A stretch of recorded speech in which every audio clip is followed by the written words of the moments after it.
Hello, Holy Ones. Are you ready to dive into a classic? Front 242 Headhunter. You probably know this one. You probably love it. But let's go to some of the grandfathers, the architects of industrial EBM, and let's watch a classic Front 242 music video, Headhunter. I haven't seen this in probably a handful of years, but I grew up with this one for sure. Hello, by the way, I'm the Vampire Cowboy. Welcome to my channel. If you haven't yet, consider subscribing. I do reaction videos. I have sick memes, dark humor. I have these artistic kind of dance videos that I create, and also DJ mixes. So check them out.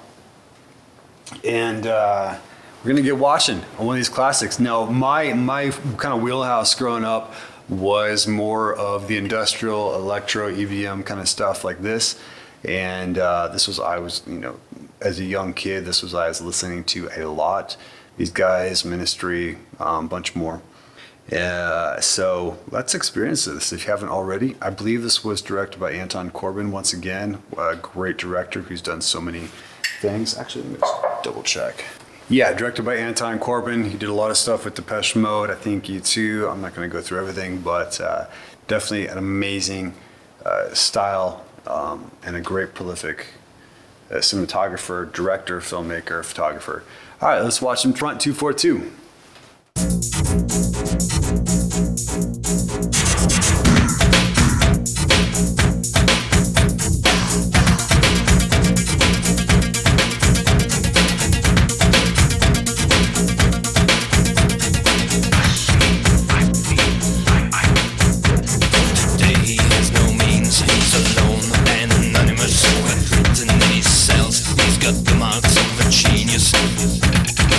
Now, what does anybody actually know what the egg means, or does anybody care? It's just sort of like contemporary modern art, a little bit avant-garde, right? And I don't know if it was intended to mean something, or if it's just like, this is what I actually really love about going back and watching some of this stuff, is that we don't have sort of everything dialed into a super specific aesthetic. Clearly the black and white, the texture, this stuff actually sort of created the Gothic style that we know and love today. I love this kind of texture. I do a lot of this kind of visual in my own work. So it had an influence on me. But back then, I feel like they were just being artists, you know? They weren't like, hey, we need to fit into a niche, therefore we need to do this, this, and this. They interpreted, especially Anton Corbijn, he interpreted the sound, and then he made a visual identity that so many of us fall in love with. And other filmmakers, other photographers did the same thing.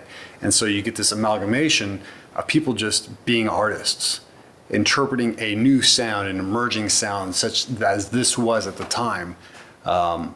And over time, this then creates sort of this mass, you call it branding, I guess, or just kind of this visual aesthetic. Because now even you can go on YouTube and you have like these little Gen Zers and stuff being like, how to dress Gothic. And it's like, all it is sort of a style that you can try on and off. But for people like me, who grew up in this era, and probably a lot of you,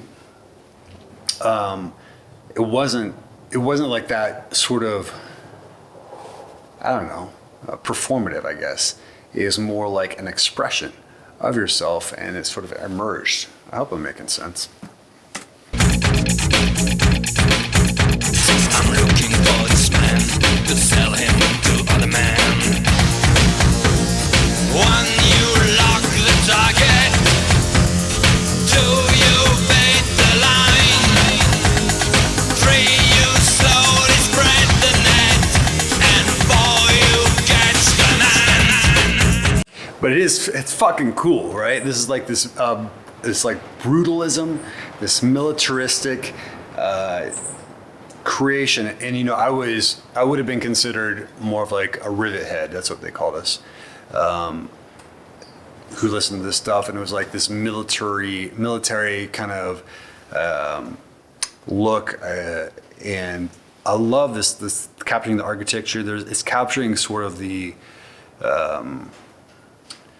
like I said, it's got this brutalism sort of artistic touch to it, but it was capturing this oppressive spirit of, the fascism and things like commercialism in just the visual style, right?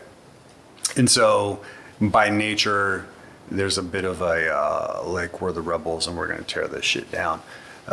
This song in particular, it's just kind of interesting. It's talking about hunting down a person and telling the story of a headhunter, which is, it's so funny if you actually think about it. And then like whenever you're in the club and everyone's like singing this and chanting this song, yeah, we're gonna bait the line and catch the man.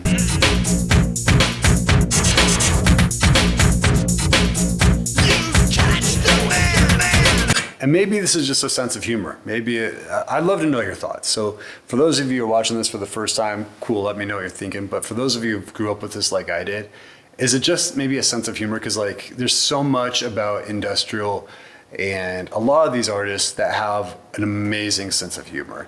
I think of KMFDM and how funny they can be with their bravado and their this kind of aggrandizing.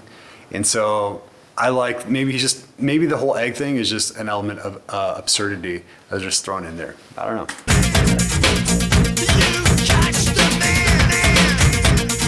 Sorry, boys and girls, didn't worry about the titties. Looking for this man to sell him to other man, to sell him to other man at 10 times his price at least. Who's able to get them to realize my aim? One, you lock the target. Two, you bait the line. Bait the line, spread the net, catch the man, lock the target. Bait the line, spread the net, catch the man.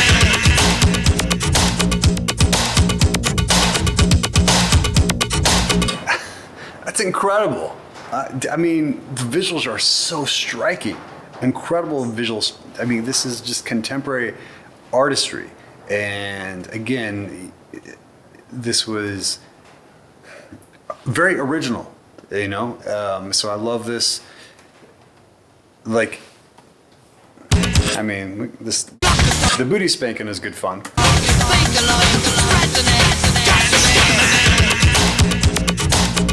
But that right there, that's just freaking cool. The negative space, stark, striking imagery. It's amazing.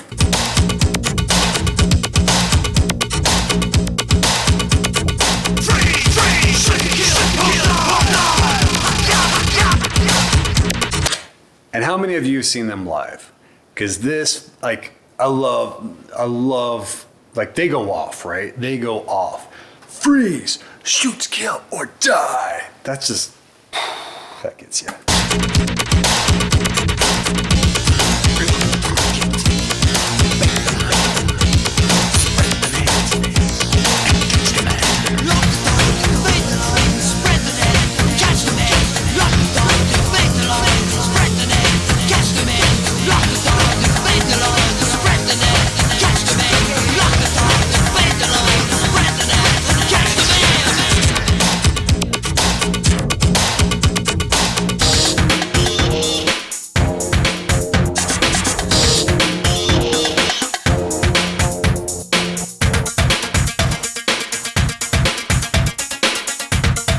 So many years later, and this song just still hits, right?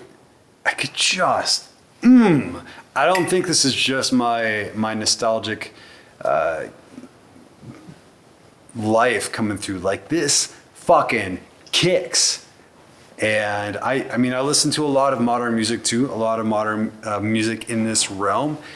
And this stands up to anything else that people are producing today. And that's amazing because obviously they're dealing with a lot fewer tools when it comes to synthesizers and just the production and things. But like, they just, the beat itself, the the way that they use the synths. And these guys were innovators. Remember that. These were innovators and just finding these sounds. They weren't copying. Clearly they had some things they were pulling from influence, but they were not just copying some kind of template, which is, again, I'm not shitting on this because people grew up, maybe they listened to this stuff, modern musicians, maybe their parents did, I don't know, but there's a lot of music that fits this in the genre right now. And they're basically going back and listening to these guys, or maybe some iterations of other bands that heard them, and they're copying copies.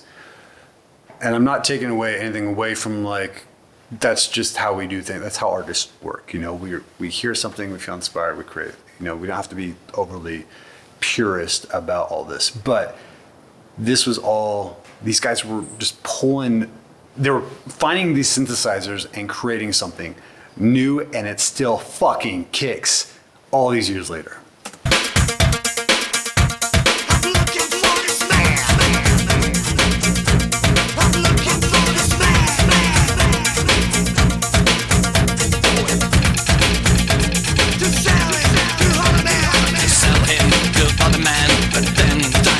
At least lock the target, catch them, spread the net, catch them in, lock the target, catch them in, lock the target, spread the net, and catch them in. Hell yeah, Front 242, Headhunter.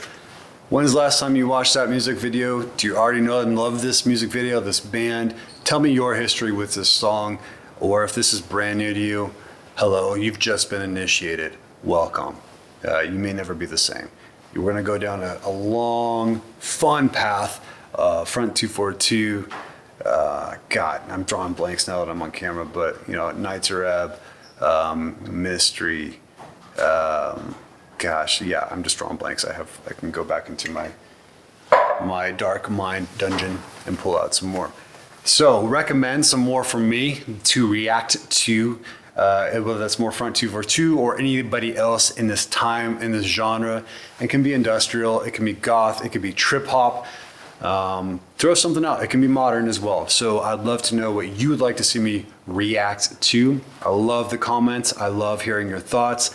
I love hearing your personal history. I got some amazing comments and messages from some of the videos that I reacted to that were really obscure artists, of people that actually worked on the projects or had a personal story to these music videos or the song or the band, whatever it is.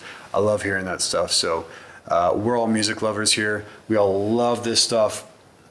And if you want me to react to something that I've never seen before, I'm not here just to only talk about everything I love. Although it's a lot of fun in doing that.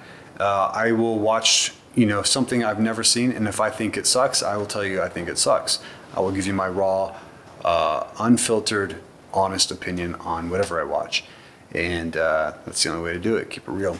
Thank you for watching this one. And for more exclusive, curated culture from the underground, you can find yourself in the Dead Lodge. Otherwise, I'll see you in the next reaction video.